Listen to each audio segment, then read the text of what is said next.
Volal si ma, pane? Áno, Eliezer.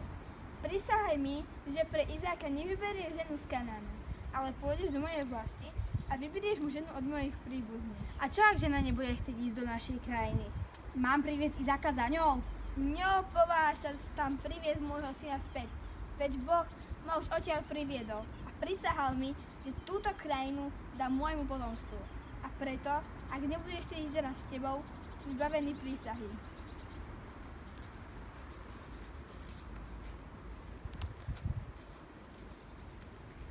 Pane Bože, Boh Abraháma, som pri studni a pozorujem ženy tohto mesta, ako načírajú vodu. Prosím, ukáž mi tú, ktorá bude vhodnou manželkou pre Izáka.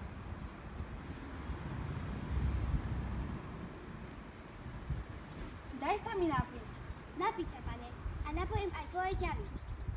Či asi, mohol by som byť hostom v dome tvojich rodičov? Som dcéra Batuela, syna Melchy, ktorá ho porodila na chorobu. A miesta máme dosť. Buď zvelebený, pane. Poď, požehnaný pánov, nestoj vonku. Máme dosť miesta pre teba aj pre ťaby. Nech sa páči, ponúchni sa. Nebudem jesť, kým nevysvetlím cieľ svojej cesty. Môj pán Abraham ma požiadal, aby som vybral manželku pre Izáka. A jeho Boh, nech je požehnaný na veky, ma privedol k Rebeke a do tvojho domu.